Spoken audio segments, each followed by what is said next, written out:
নমস্কাৰ মোৰ আজিৰ ব্লগলৈ সকলোকে স্বাগতম জনালোঁ।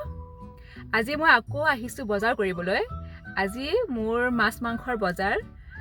তাৰ কাৰণে মই গৈ আছোঁ এখন ইণ্ডিয়ান ষ্ট'ৰলৈ। চাওঁ কি মাছ পাওঁ তাতে।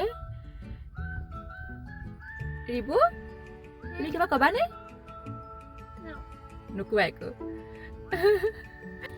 আমি এতিয়া বহি আছোঁ দোকানৰ সন্মুখত, দোকানখন গাড়ীৰ ভিতৰত। দোকানখনৰ মাছৰ যিটো মাছ মাংসৰ যিটো ছেকশ্যন হয় সেইটো অকণমান দেৰিকৈ খোলে 3:30 খোলে।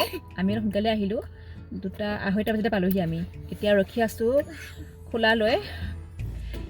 আশ্মিকে এয়া কেণ্ডি খাই আছে। আমি কেণ্ডি ভাল লাগিছে কেণ্ডিটো খাই পেলাই। তুমি ক'বানে? হেল্ল' ক'বা কিবা এটা? এয়া মোৰ হৈ গ'ল বজাৰ। এইখিনি মোৰ ইলিছ মাছৰ দাম বহুত বেছি ইয়াত এইটো মোৰ অলমষ্ট 1 কেজি হ'ব। তাৰ দাম $20 $20 1500 টকা। 1 কেজি ইলিছ মাছৰ দাম 1500 টকা আমাৰ ইণ্ডিয়ান ৰুপিজত। আৰু এইখিনি মোৰ ৰৌ মাছৰ এটা গোটেই হ'ল ৰৌ মাছ। ইয়াত 4 পাউণ্ড 2 কেজিকৈ অলপ কম। আৰু দাম হৈছে $16 $15.5 $1100 টকা হ'ব চাগে ইণ্ডিয়ান ৰুপিজত। এইখিনিয়ে বজাৰ মোৰ মাছ আৰু মাংসৰ বজাৰ। আশ্মিকে পিছফালে চামোচাৰ মজা লৈ আছে। মই আজি 2টা কিনিছোঁ চামোচা। মই খাই ভাল পাওঁ আৰু সি এতিয়া বহিলে একদম ধুনীয়াকৈ খাই আছে। আজি মই ৰৌ মাছেৰে এখন সৰু একদম সাধাৰণ জোল বনাম, টেঙাৰ জোল। তাৰ আগতে বনোৱাৰ আগতে মই মোৰ পাকঘৰটো অকণমান দেখুৱাওঁ কি কি আছে। এইটো হ'ল বাৰ্ণাৰ। একচুৱেলি আমাৰ গেছ নাই, এনেকুৱা হয় কইল। এইটো ইয়াত এনেকৈ অন কৰিব লাগে। ইয়াত অন আৰু অফ আছে। ইয়াত এইটো অন কৰিলে এনেকৈ সেইটো অলপ ৰঙা হৈ যাবগৈ, হিট হ'ব আৰু তেতিয়া এনেকৈ বনাবলৈ পাৰি।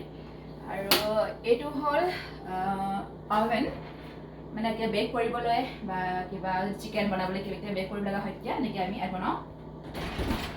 আৰু অভেনৰ সেইটো ইয়াতে আছে, যিটো টাইম বা অন কৰা এইবোৰ এইটো একেলগে আছে, 2টা একেলগে আছে। আৰু এইটো হ'ল মোৰ চবতকৈ প্ৰয়োজনীয় বস্তু।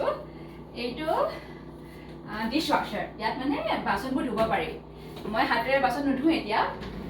তেনেকৈ বাচনবোৰ এনেকৈ থ'ব পাৰি, থৈ পেলাই আৰু ভিতৰত তেনেকৈ চামুচ বা স্পুনবিলাক আৰু তেনেকৈ ডিছবিলাক এনেকৈ ভৰাই পেলাই ধুব পাৰি ইয়াত। আৰু এইটো আমাৰ ফ্ৰিজটো আমি কিনা নাই ইয়াত, তাতে আছিলে, আগৰ পৰাই আছিলে। গতিকে এইখিনিয়ে মোৰ কিটচেন। আৰু আজি মই একেবাৰে আৰু এইটো পাহৰিলোঁ, এইটো মই এটা গ্ৰাইণ্ডাৰ। এইটো মই ইণ্ডিয়ান গ্ৰাইণ্ডাৰ, ইণ্ডিয়ান কোম্পানী হয়, কিন্তু মই ইয়াতে কিনা আছিলে। এইখিনিয়ে এতিয়া মই এখন একেবাৰে সাধাৰণ বনাম নেমু টেঙাৰ জোল। এতিয়া মই একেবাৰে সময় কম, 1 ঘণ্টা সময় আছে মাত্ৰ। আশ্মিক স্কুল গ'ল, তাক আনিব লাগে আৰু 1 ঘণ্টাৰ ভিতৰতে মই ৰান্ধিবও লাগে আৰু খাবও লাগে। এতিয়া মাছখিনি মই ভাজিলোঁ অলপমান, হালধি নিমখ অলপ সানি লৈছোঁ। একদম কমকৈ ভাজিম, একেবাৰে ডিপ ফ্ৰাই নকৰোঁ। এতিয়া মাছখিনিবোৰ ভাজি আছোঁ মই, আৰু মাছখিনি ভাজিবৰ সময়তে ভাজি থাকোঁতে মই এতিয়া অলপমান তেল দিম ইয়াত কেৰাহীটোত। এইটো হৈছে মিঠাতেল। তেল একেবাৰে কমাই দিছোঁ। অলপ গৰম হৈছে তেলটো ভালকৈ। তেলটো অলপ বেছি গৰম হ'লে যেতিয়া পাঁচফোৰণ দিব তেতিয়া একদম ভালকৈ ফুটি আহে আৰু যেতিয়া স্মেল আহে গোন্ধ, বিৰাট ধুনীয়া গোন্ধ এটা আহে। এনেকৈ অলপ হালধি অকণমান দিলোঁ। চাব ইমানখিনি ফুটি আহিছে। এই যেতিয়া ফুটি আহে ধুনীয়া এটা গোন্ধ এটা আহে ইয়াত পাঁচফোৰণৰ। আৰু মই পানী গৰম কৰি থৈছিলোঁ। এতিয়া এইখিনি দি দিম ইয়াত। পানীখিনি দিয়ে দিলোঁ। মই অলপমান পানী বেছিকৈ দিছোঁ অকণমান। এতিয়া মই এই পানী অকণমান ল'লোঁ। পানী একাপ লৈ পেলাই চামুচ এইটো পিঠাগুড়ি পিঠাগুড়ি হেৰি লৈছোঁ অকণমান কৰ্ণফ্ল'ৰো ব্যৱহাৰ কৰিব পাৰে মই কিন্তু পিঠাগুড়িয়ে দি ভাল পাওঁ দুচামুচ দিলে হৈ যায় ভালকৈ একদম মিক্স কৰি অলপ গৰম পানী মানে অকণমান ৱাৰ্ম ৱাটাৰ যিটো গৰম কয় কুহুমীয়া গৰম পানী সেইটো ল'লে বেছি ভাল অকণমান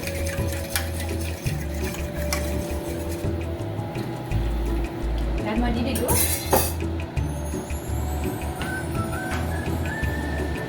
এতিয়া মই এই নেমু দিম নেমু দুটা নেমুৰ ৰস মই দিম মই 1.5টা নেমু দিম এনেকৈ দেখিছেনে কালাৰটো ইমান ধুনীয়াকৈ চেঞ্জ হৈ গৈছে মানে ৰংটো ধুনীয়াকৈ চেঞ্জ হৈ গৈছে ইয়াৰ এইখন জোল আগতে মোৰ মায়ে ৰান্ধিছিলে মানে ইমান ভাল পাওঁ খাবলৈ আমাৰ সকলোৰে বহুত প্ৰিয় আৰু মানে মোৰ মানে হাজবেণ্ড আৰু আশ্বিক দুয়োজনে খাই খুব বেছি ভাল পায় নিমখ নিজৰ জোখমতে দিব লাগে নিমখ অলপ বেছিকৈ লাগে এইটো জোলত কাৰণ টেঙাৰ কাৰণে জোলখিনি ভালকৈ এতিয়া উতলিছে এতিয়া মই মাছখিনি দি দিম ইয়াত মাছ কেইপিচ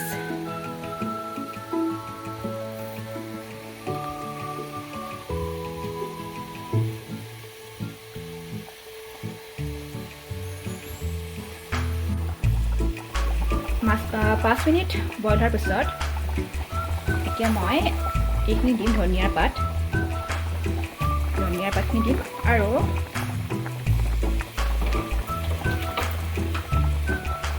অলপ এনেকৈ লৰাই দিম ধনিয়াখিনি আৰু ইয়াতে মই আৰু এটা বস্তু দিম মই ভাল পাওঁ দিলে খাবলৈ পদিনাৰ পাত এইখিনি পদিনাৰ পাত বেছি লোৱা নাই 10-12টামান চাগে পাত হ'ব মানে মই বেছি ভাল পাওঁ খাবলৈ একদম ধুনীয়া গোন্ধ এটা আহে ধনিয়া আৰু পদিনাৰ যিটো গোন্ধ মানে মিক্স হৈ পেলাই বিৰাট ধুনীয়া লাগে খাই ইয়াত মই দি দিলোঁ এতিয়া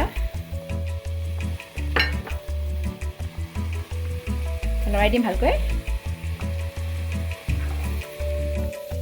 এতিয়া মই ঢাকি দিলোঁ জোলখন ঢাকাৰ পিছত অলপ কম জুইত মাছখিনি সিজাকৈ মানে 5 মিনিটমান সময় দিম তাৰপিছত মই নমাই দিম মোৰ এতিয়া হৈ গ'ল জোলখিনি ৰান্ধি নমাম এতিয়া এইখিনি মাছৰ জোল ইয়াত আৰু এইফালে আছে মোৰ মূলাৰ ভাজিখিনি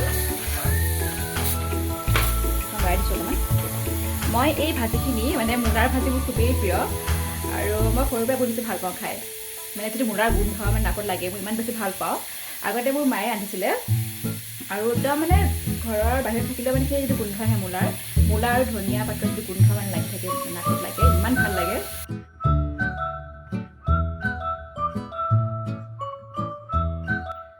এতিয়া আশ্বিক আহিল স্কুলৰ পৰা আৰু আহিয়ে তাৰ সেইবোৰ ক্ৰেয়নছ লৈ সিয়ে ব্যস্ত কি কৰিছা তুমি ক্ৰেয়নছ এইখন তাৰ টেবল মানে ষ্টাডি টেবল চেয়াৰ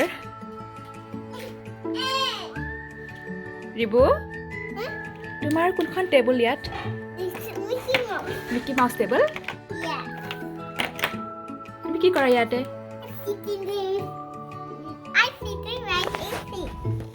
ওকে তুমি এবিসিডি লিখা I want to open the crayon. Okay